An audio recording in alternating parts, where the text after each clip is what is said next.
start with Professor Oona Hathaway, who is sitting next to me. And drawing on your previous also presentation of the keynote address that you gave us, Oona, you spoke about the juxtaposition between the old legal order and the new legal order that emerged after the Second World War.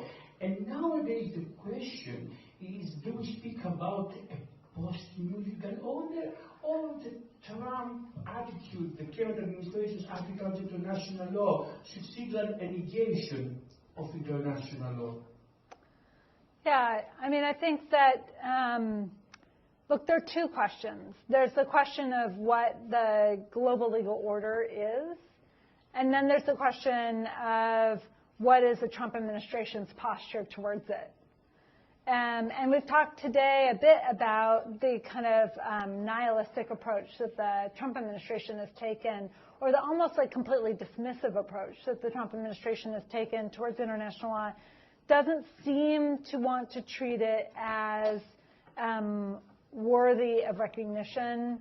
Interestingly, doesn't seem to bother to explain its actions under international law, other than the occasional reference to a right of self-defense under the Charter. It does reference that now and again to justify things that are not really justifiable under the UN Charter. But the global legal order is bigger than just Trump. So while what he's doing, I think, is putting some of the core commitments of the international order at risk, particularly the prohibition on use of force, because the U.S., with the largest military in the world, the capacity to project force around the world, and traditionally, imperfectly, the state that has, for better or for worse, tried to maintain that international system, again, imperfectly in all the ways that we can point to, but nonetheless has been a critical player in maintaining that international legal order. But other states have a say in it too. And we're still not even a full year into this presidency, hard to believe. And so I don't think we know yet exactly where the legal order is headed. I think we don't know what's going to happen after the midterms. Is there going to be more of a pushback from other institutions within the United States to try to ensure the U.S. is not quite so flagrantly out of line with international law? Will other states step up to fill some of the gaps left by the United States? And will other states begin to be willing to call the U.S. out on some of the worst violations it's engaged in? So far, they've been surprisingly silent, and I think that's given Trump a little bit more sense that he can kind of get away with this without consequence. So I think there's still a lot we don't yet know. All I noticed in your answer, you put the adjective global order instead of international order. And the question is, do you think we have a transition from international order to global order? And is global law, with the presumption of common values and the global kind of nuances that pervade international humanity and international arena, is the answer maybe to any attempts of states like the US now, maybe as you highlighted, to create their own kind of conceptions regarding the international order?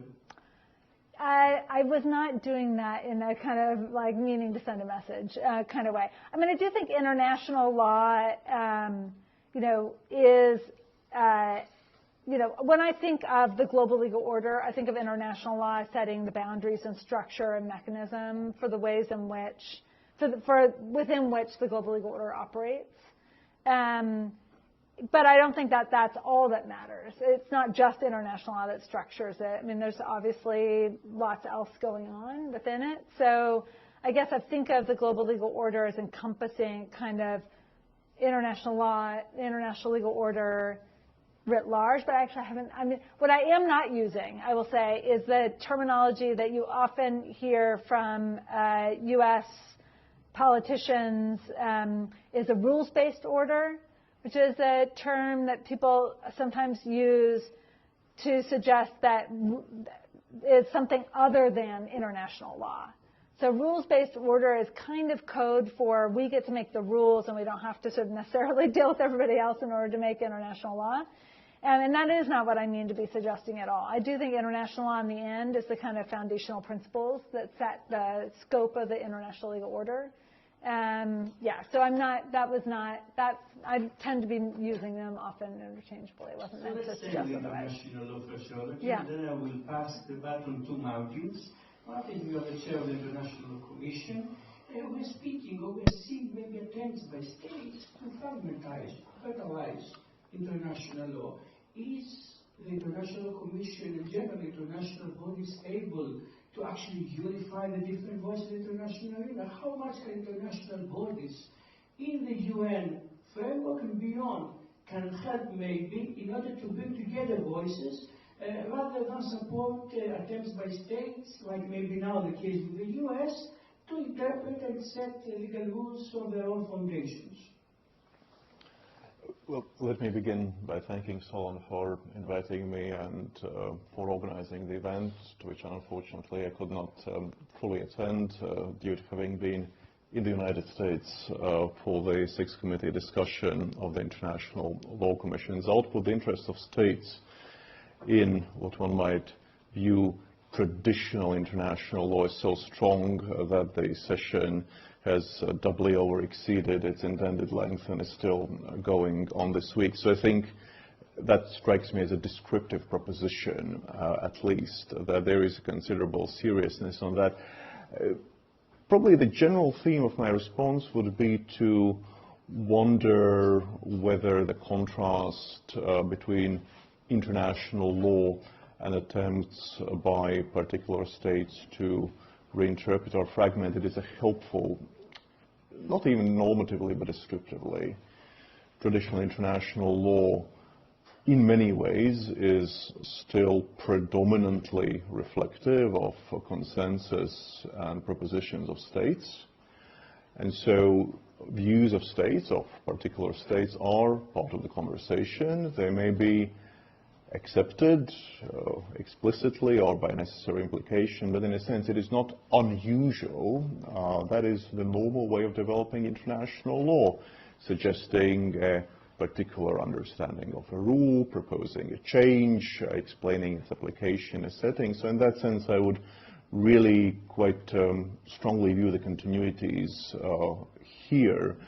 And indeed I think really on topics that the International Law Commission is dealing with at the moment, topics like sea level rise in relation to international law, immunities of state officials from foreign criminal jurisdiction, that raise very hard questions of law and policy with very significant stakes, domestically as well as internationally. So if I didn't, observing in the Trusteeship Council for the last 2 weeks a discussion by states, I didn't really see sort of the sense of dismissal or sort of the sense of inability or unwillingness by actors to articulate their views.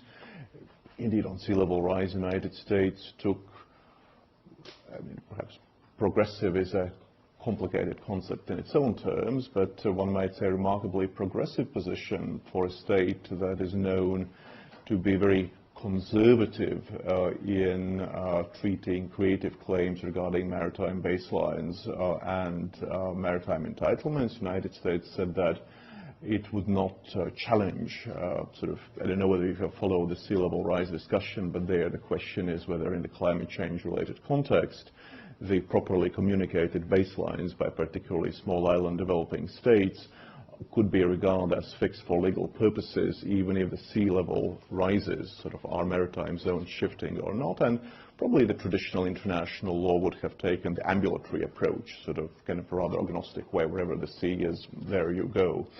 And the United States said that it wouldn't challenge these baselines, and it encouraged other actors not to challenge them. And I appreciate that this is not something that kind of falls neatly with the newspaper front lines, but on other topics on which the United States was not entirely persuaded by the position that the ILC took on general principles of law, for example, or certain aspects of immunities of state officials, that was traditional, sophisticated international law argument I've heard. So perhaps, I guess there's a danger of being parochial. There is good reason to ask the question about the perspective of one particularly important state. But as Oona very rightly said, the United States is one of many actors. was in the framing of the General Assembly one of 193 actors and several other participants. But they are speaking from many legal policy perspectives with many linguistic ways, drawing on a variety of traditions. So there, I mean, I do see, I think very strongly the traditional legal reasoning where views by one state are considered and evaluated, but not, I think, unraveling. Now, there are institutional questions, plainly. I think we spoke with Jose just before the panel began, particularly relating to liquidity crisis of the United Nations that has had an effect on the International Law Commission. Institutions in that sense may be more fragile than the legal reasoning structures. But I would, perhaps a slightly long-winded response, that I would see this as a normal, states arguing about things that matter and for which stakes are high is what international law has been from the very beginning, whatever that might be. Thanks, Martin. Actually, you posed the cumulative effect of international law. You spoke about states maybe joining us. Oona said before in her keynote address. My question would be now, if you think there's a cumulative effect when it comes to international organizations. I mean here, I take you to the recent decision of the International Commission about the sea level rise that you also mentioned, and we have also the advisory opinion of the International Court of Justice about climate change, and also the voice of the Inter-American Court of Justice on the issues generally that pertain to climate and also ICLOS. So we see here a cumulative kind of effect of international bodies, but can this cumulative effect change the US stance when it comes to climate change that is utterly kind of very evidently depicted, and it's against any admission, and it's against any kind of condescendence about climate change? Well, thank you, Solon. That is a very large question. And again, I would be tempted to, I suppose, push back perhaps a bit inaptly for a topic that is about the United States. United States position is not an unusual one. I wouldn't want to trivialize that United States is just as every other powerful state with certain economic interests in that setting. But before the International Court of Justice on climate change issues, the positions of United States, the Russian Federation, China, India, certain other states in respect, I wouldn't say that they are virtually indistinguishable, but certainly United States is not an outlier either in the legal arguments that it picks. It is unusually some of the legal choices regarding participation in institutions and also in a descriptive sense. But I think that has been perhaps one of my insights from the International Law Commission, that there is a line of states that argue in a certain way, and there are states, perhaps slightly vulgar Marxism sometimes is a good explanatory matrix, that one might expect that states with large legal departments, heavy argument, shapes institutional conduct in a variety of settings, which is a different one. But there, I suppose, I guess the question that one could be considering, as in many other ways, perhaps we think of UNCLOS, for example, that if there are powerful institutional regimes within which important issues of law and policy are discussed, the actor who that performatively is not part of them may actually be losing out. It is maybe losing more than they are gaining just by being unable to be part of that discussion. I think we had an interesting event in UCL a couple of weeks ago about the ICJ advisory opinion implications, and that was sort of my point. For example, I think that in a sense, pragmatically speaking, the setup about relationship of treaty and customary law that the court identified, essentially suggesting that compliance with Paris Agreement and other climate change treaty framework agreements suggest the presumption of compliance with custom, seems to me that there is an increasing legal cost for actors who are not part of the system, to which they would be effectively held but not be able to shape it from the inside. So I think that there is a complexity, and I suppose the question to be asked whether performative withdrawal is, in legal terms, more harmful for the actor withdrawing than for the regime that is being maintained. So these are complicated matters. You said about the current U.S. administration, the current shift of the U.S. towards international law, but maybe we as international lawyers should start seeing the glass half full and maybe say that all this story, all this shift of the U.S. towards international law has caused states like Russia, not necessarily so, but according to what Martin said, China at least, to also try to raise the international law threshold and also a more sophisticated approach, maybe in order to take the position of the U.S. in the legal sphere, or maybe in order to show that they're more kind of legally civilized than the current U.S. administration? Well, I guess I'd be cautious about saying that what we're seeing with China is a direct reaction to the very short 9 months or so of this Trump 2.0. But I think that the Make the U.S. Great Again campaign has had the effect of making China great again. That is not exactly what the Trump administration had in mind. But when you compare the rival speeches of Trump and the head of China at the General Assembly, rhetorically, somebody won that, and it wasn't the United States. Rhetorically, China came off as the defender of multilateralism on everything from climate change to even human rights, even though the cynicism with which it approaches the Human Rights Council is quite evident. Still, it's China that's saying, I can make the WTO system still work. I'm going to operate through the arbitration method. You guys dismantled it by not approving the appellate panel, and now you're destroying it with tariffs, and China has been very opposed to the tariffs, because not just because it might affect China, but I think it does see a potential unraveling of the whole system if everybody were to do the tariff war game. And so when I talk to U.S. audiences about the tariff war, I say the reason all of your stocks are still in place is that the rest of the planet is not engaging in retaliatory tariff wars. And that is indirectly in my response to China. China is basically has learned international law. They used to send students to NYU to learn this stuff. They no longer bother with that part. They're onto much more sophisticated stuff on AI, cyber, or something else. But basic international law, basic trade law, they know it, they mastered it, and they do it better than we do. Thank you very much, Mr. for these observations. If indeed the U.S. has gone backwards when it comes to international law, and don't hear also from Oona's expertise also as a political science scientist, and you're teaching in the political sciences department in the U.S.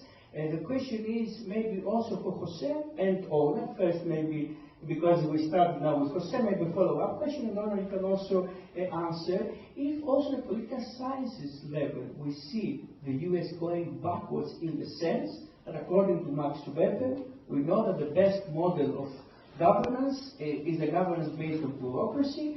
We see here a governance based on the charismatic leader currently in the U.S. Is it a step backwards or just a transformation of the current legal model, political science model, that we expect to see also in other states or in the new era that is actually rising before us? The sheer unpredictability, the inability to explain everything on the basis of realism or any of the isms is the way it works. That's why I'm a bit surprised that you praise the technical competence in the ILC, because this administration has not been known to actually use its technical competence, especially lawyers. That is, if you look at the executive orders, if you look at almost everything it's done in terms of international law, it doesn't look like the experienced lawyers were in the room drafting any of the documents. That is, the executive orders are careless not just about national law, but also international law. They don't mention the latter, and the former, they basically say, we'll try to get away with it, and let's hope the Supreme Court doesn't strike it down. And if it does, we'll see whether we'll abide by that or not. That's the approach. So it's interesting that, at least in the International Law Commission, we see that. I agree with you on climate change. The position the U.S. took is exactly what Biden would have said, lex specialis, et cetera, so I'm not surprised by that. And if I may just jump in, that case was argued still by the Biden administration. But I don't think it would have changed. But I am surprised that on sea level rise, unless the explanation is a bit more cynical, we don't want to change because climate change doesn't exist. There is no sea level rise. If that's your attitude, then maybe you don't have to worry about the situation and you could afford to say, it's okay, we're not going to bother with your territorial boundaries because there's not going to be a problem. Yeah, well, just quickly on the question, kidding. I will say that, we're not yet a year into this administration, so I think it's a little early to sort of be rendering judgments about, what does this tell us about our theories, on the basis of just a few months. When it comes to, I think that some of these lower level engagements are still happening at a pretty expert level because the political folks don't really care about them. And there are still a lot of very, very, very good lawyers working for the U.S. government, believe it or not, who are technically extremely expert and are holding on by their fingernails in their jobs. And, so there is still engagement. There's 250, 300 lawyers in the U.S. State Department legal advisor's office who are doing a lot of this work. There's over 10,000 lawyers in the Department of Defense. About 300 of them in the Office of General Counsel. So and most of those folks have stayed. There's only a few political appointees. There's only one political appointee in the State Department Legal Advisor's Office. There's two at the Office of General Counsel. So there are still a lot of very expert lawyers. Now the problem is that they're not often listening to them on the things that they care about. And so on the things that we are all noticing and talking about, often there are not lawyers. We've guessed there were not lawyers in the room or not lawyers consulted on these issues. And to the extent that they are, many of them are thinking about whether they need to get lawyers themselves. There's real challenges with the Venezuela boat strikes, for instance. Like, there's real criminal liability issues there, I think, or criminal liability for anybody who's involved in those strikes. I've always thought that isms were not very helpful. I spent the first few years of my career trying to work within that space, and I ultimately came to the conclusion that it was like a blind man and an elephant. Like everyone was looking at some piece of it, but no one was seeing the whole thing, and that the reality was, that all of these things mattered in different ways. And what the isms also tend to leave out is the power of the individual and the power of the person with ideas. And unfortunately, what we're seeing with Trump is the power of the individual and the power of the person with ideas, I guess, to some degree. But there's also room for people with good ideas and people who believe in something to push back. So that's what I ultimately look for. And what is in essence a national disaster is more than time. He made reference to Russia. And we understand that also Oona mentioned in her presentation about the scenario that maybe we reach a situation where we have fragmented international scene. Do you believe this? Do you think there is a danger? And this may be Karen, US stance signals a fragmentation of international law, because already from the 90s when people were writing about fragmentation of international law, maybe now this reaches another level. So in the pages of Foreign Affairs recently, there's been talk of spheres of influence, and at least some suggestion that these could be not just pure political spheres of influence, and they usually, from the U.S. perspective, is Russia, China, and the U.S., but I would add the BRICS could be one as well. But now there's talk among some of legal spheres of influence, where each of the three carves out a particular notion of what is legal intervention, what is legal military intervention, as well as legal economic intervention, etc., within the three regions. That is a bit of a throwback for the United States. So while I agree with lots of what Oona had to say about the illegality of what the U.S. has done, when I get to use of force in my international law course, which is usually at the end because I don't want to make them cynics all the way through, I start with the list of during my lifetime, U.S. uses of force. Cuba twice, that's my home country, Grenada, Panama, Nicaragua, Afghanistan, Iraq twice, especially Gulf War 2003, Iran oil platforms, drone killings endless, through 3 administrations now, Islamic State of Iraq and Syria, Libya, Obama, Syria 2017, 2018, the Iran strikes, now drug traffickers galore, threats, and of course threats, as you point out, are equal violations of 2.4, not just uses of force. And I mention this because from the perspective of many states, especially in, say, our hemisphere, the Western hemisphere, nothing is that new. So when you look at the drugs traffickers situation, now it looks an awful lot like the justification used to topple Noriega, and of course in Panama. And so when Gulf War 2003 hit, I used to describe this as just a big Panama. A lot more dead bodies, but still no real justification.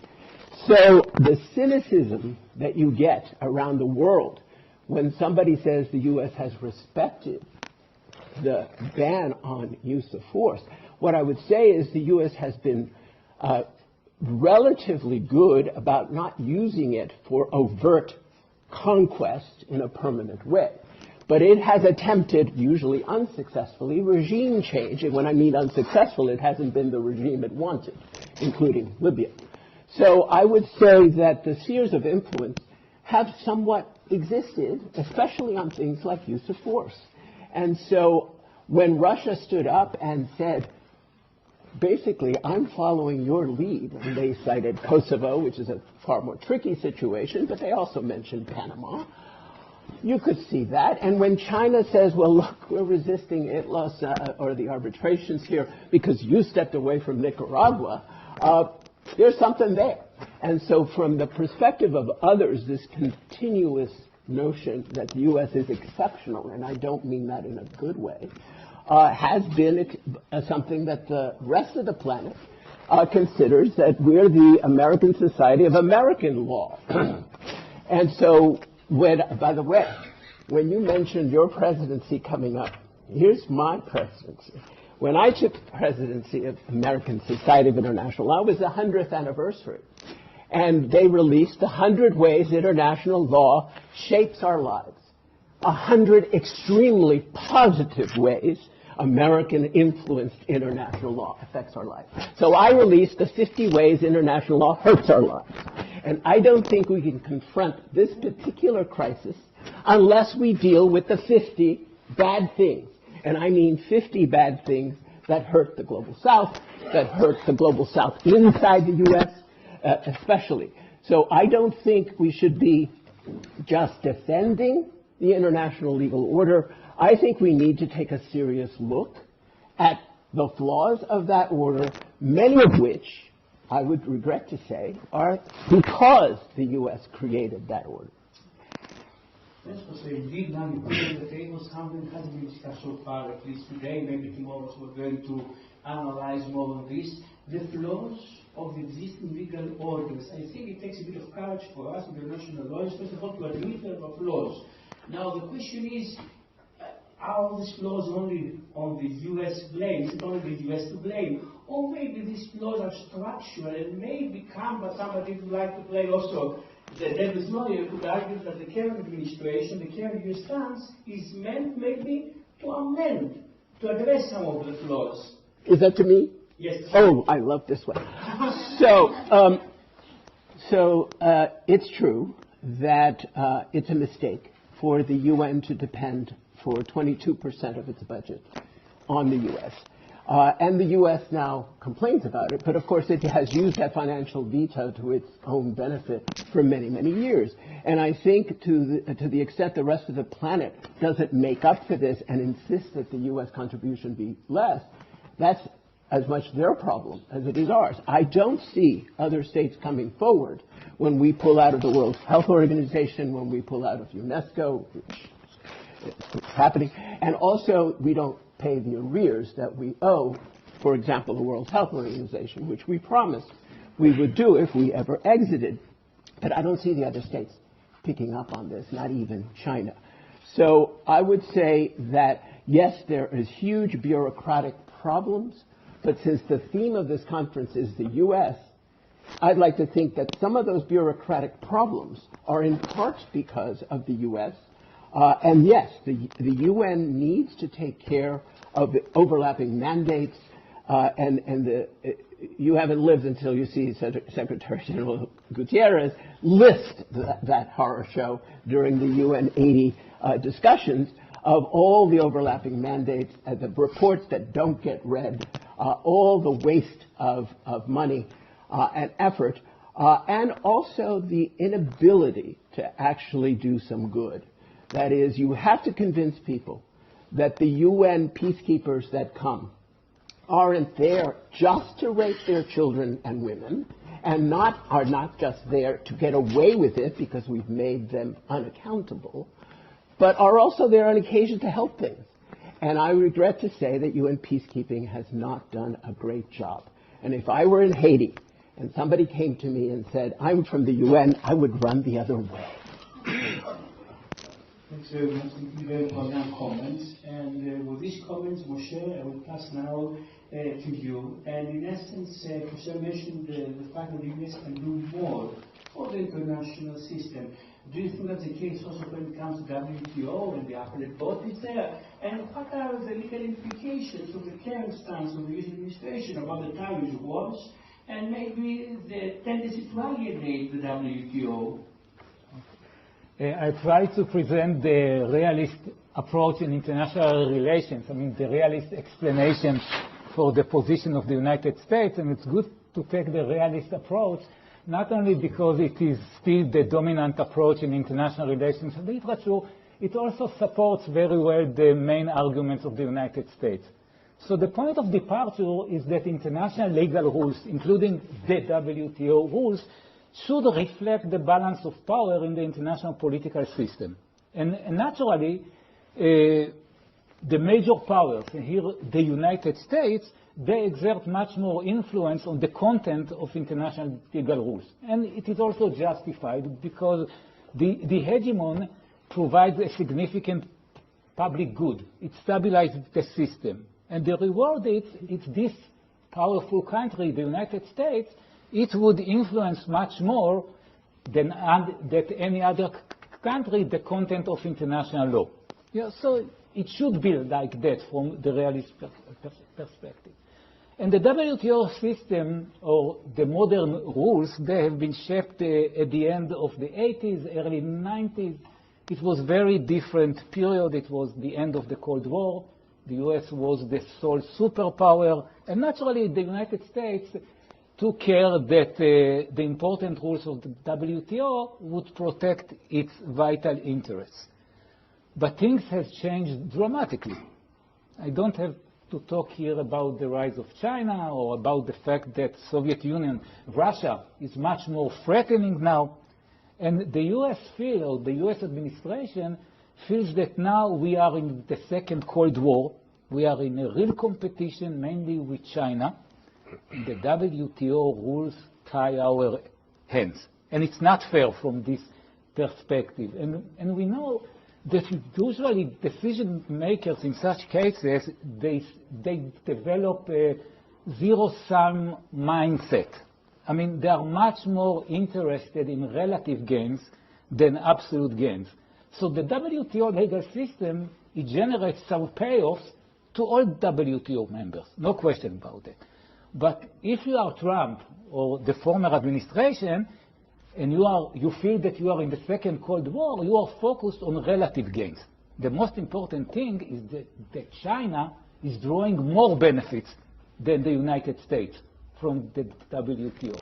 So from this perspective, it's very natural and justified that the US now is aiming to diminish, to demolish, to weaken the whole WTO system, and probably in the next stage, it would try to reconstruct it to protect its vital interests. But right now, the U.S. is good. But I must say, it is not my own position, but I will talk about my own view later on. So indeed, you put here a very interesting point that we shouldn't see, as you say, the target wars as wars of collision, but as wars of reshaping the legal order according to the vision of the U.S. This is your interpretation of other target wars. Yeah. In essence, we keep this point, and we're going to return afterwards to the WTO to see maybe the reaction. We're going to ask afterwards about the reaction from the WTO part in all this kind of transformation of the legal landscape. But in essence, I want to again to return to Oona. Backlash, maybe, that we spoke about is going to come eventually not from states. Should we put all our hopes into international organizations? Well, it's an interesting question. So when I first started learning about international law, one of the big questions that people in the U.S. were asking was whether the EU was going to kind of be in competition with the UN and international system, and this regionalization was going to lead to a fortress Europe, and that was going to have a bad impact on global trade because Europe was just going to trade with itself and was going to sort of close the United States out of it. And of course, that now looks kind of silly in retrospect, I think. And you know, my sense is that regional organizations are, you know, an important way of building collaboration and agreement among states that are, at least geographically, more coherent, and sometimes, but not always, you know, have some shared history and, you know, some shared cultural norms, although not always, and therefore creates a potential building block for agreement that might be more difficult to get on a global stage, that you can get more readily at a regional level. And you know, with the international organizations facing some decline and backlash, that it is not a bad idea to think about the ways in which some of these regional organizations might provide an alternative mechanism for creating some global cooperation that then could become building blocks for expanding out internationally, and in the meantime provides a lot of good ways in which states can collaborate around their shared long-term aims. So I tend to think the more regional agreements, the more regional organizations, the more they deepen those commitments, the better, is my own take on it, which at least 30 years ago would have been a kind of maybe a counter-normative position, but I think today probably isn't so much. It's very interesting that you mentioned the European Union, because it's par excellence, the international regional organization is supposed to be almost a supranational model. But with some of the limitations you mentioned also in keynote address, the political, especially limitations of the EU and its ability to intervene in the international arena. Along these lines, the question is, we see if we put international organizations aside, then the ball falls again to states. Maybe to react to other states. So we turn again to the same idea of states maybe trying to pose an alternative to this multipolar world that we're currently living in. Then the question is for you about China. China, we know, is a preponderant economic factor, but when it comes to politics and geopolitics, the U.S. seems still to be the real protagonist. So do you think that eventually we're going to see here something coming from China, and politically and strategically also trying to upset the existing U.S. hegemony? Yeah, so as I said in my talk, I don't profess to be an expert on China, so I'm speaking as a novice here. But, we're not yet a year into this administration, so I think it's a little early to sort of be rendering judgments about, what does this tell us about our theories, on the basis of just a few months. When it comes to, I think that some of these lower level engagements are still happening at a pretty expert level because the political folks don't really care about them. And there are still a lot of very, very, very good lawyers working for the U.S. government, believe it or not, who are technically extremely expert and are holding on by their fingernails in their jobs. And, so there is still engagement. There's 250, 300 lawyers in the U.S. State Department legal advisor's office who are doing a lot of this work. There's over 10,000 lawyers in the Department of Defense, about 300 of them in the Office of General Counsel. So and most of those folks have stayed. There's only a few political appointees. There's only one political appointee in the State Department Legal Advisor's Office. There's two at the DoD Office of General Counsel. So there are still a lot of very expert lawyers. Now, the problem is that they're not often listening to them on the things that they care about. And so on the things that we are all noticing and talking about, often there are not lawyers. We've guessed there were not lawyers in the room or not lawyers consulted on these issues. And to the extent that they are, many of them are thinking about whether they need to get lawyers themselves because there's real challenges with the Venezuela boat strikes, for instance. Like, there's real criminal liability issues there, I think, war crimes liability for anybody who's involved in those strikes.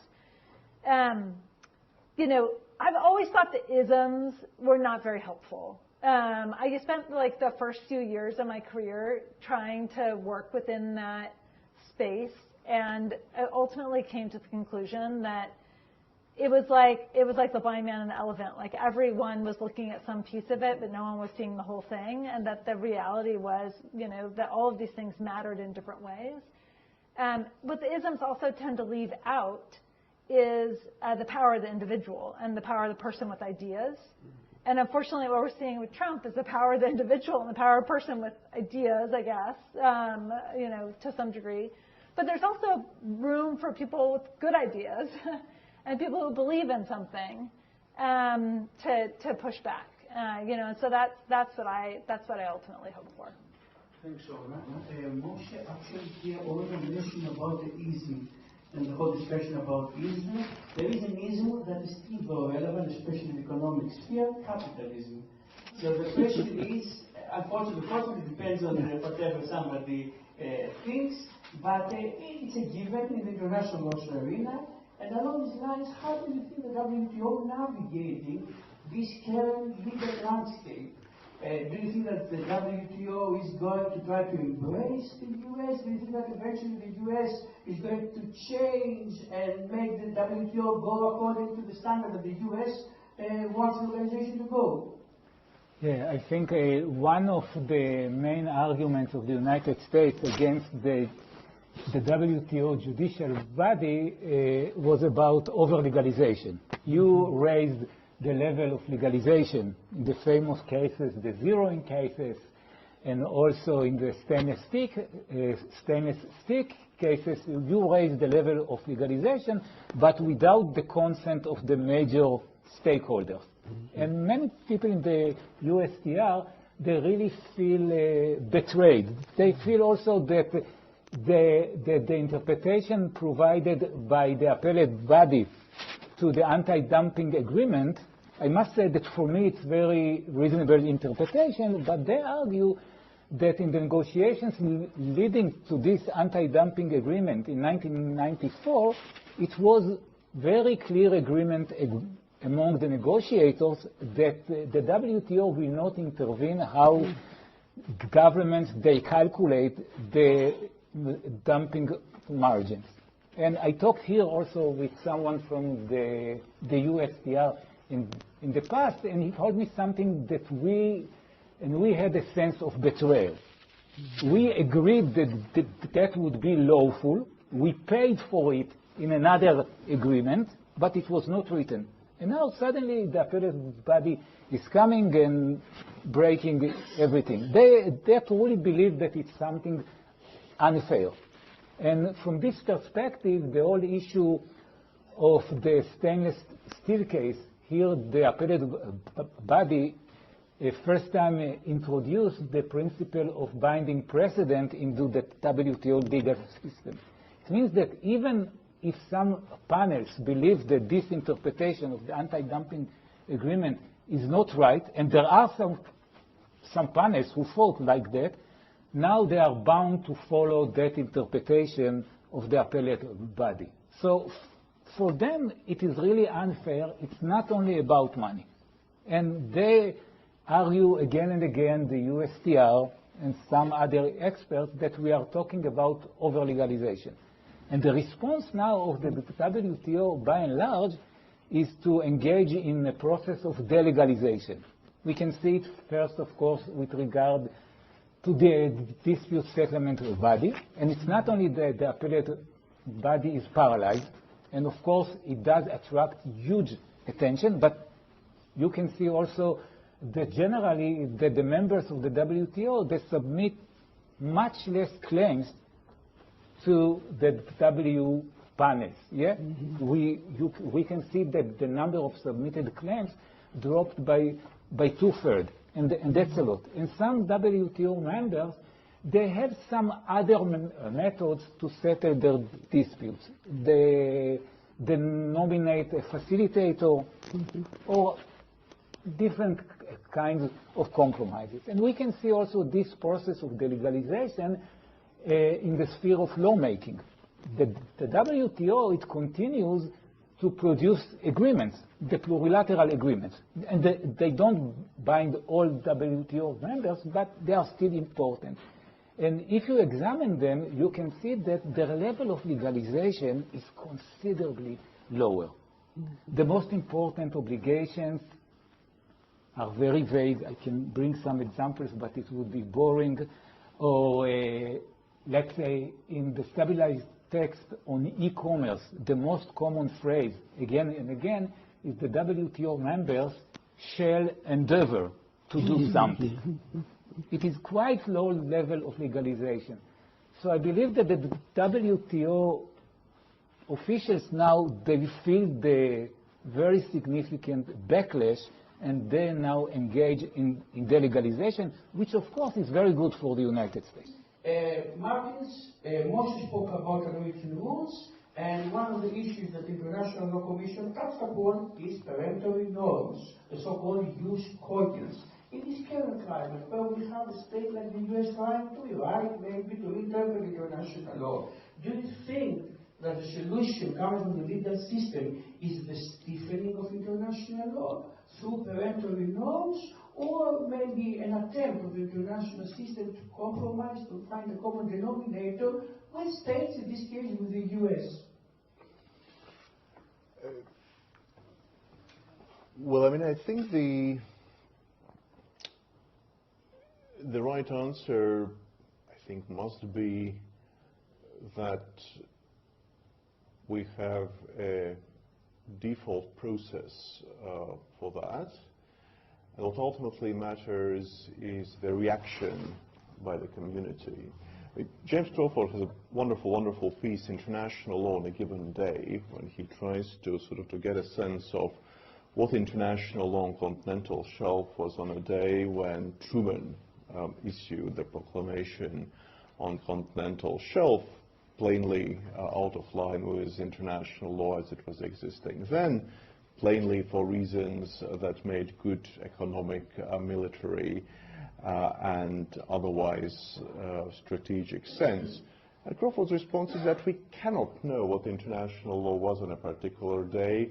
We are only able to know it when we see the reactions in various ways. Is it that something that is approved by a particular actor or a particular group of actors? So international law is perfectly open to the idea that there could be bilateral or plurilateral arrangements that depart from the universal rules, or is it perhaps something that is accepted by the broader community, by some explicitly, by others of necessary implication when a response would otherwise be called for?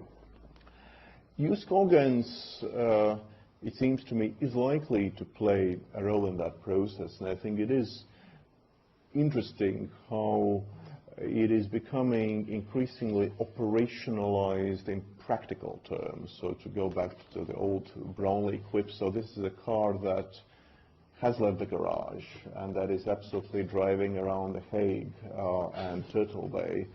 The role that it played in the recent advisory opinions regarding obligations of third states and other actors, the way how it is used for the discussion of invocation and implementation of international responsibility, possibly also by measures in breach of international law undertaken by states other than injured states.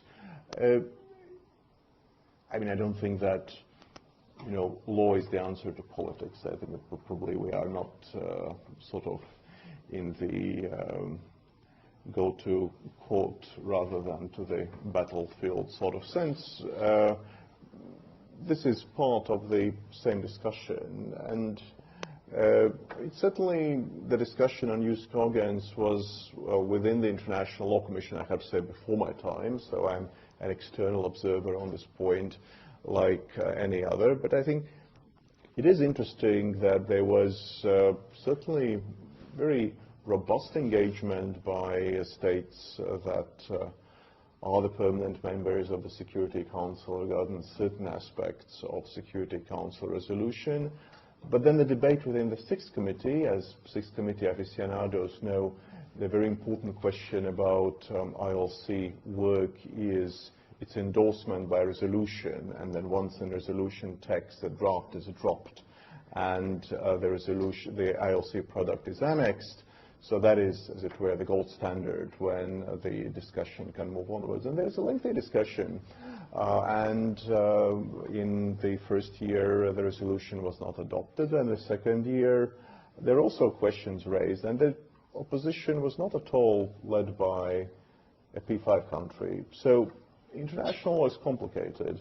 And I probably would just sort of, I suppose, caution against, I suppose, a simplistic dynamic of law being the language that one speaks to the powerful. Law is the language that powerful also know how to speak very well. You nodded, the introducer nodded to my UCL pedigree, so a very Benthamite point, law is a tool. Everybody can use that tool. Of course, use of that tool prioritizes certain interests more than others, so I think kind of the point that a more legalized frame of discussion would favor a certain type of actors. But ultimately, this is a language that everybody knows how to speak, and of course, one hopes that they will continue to be speaking them.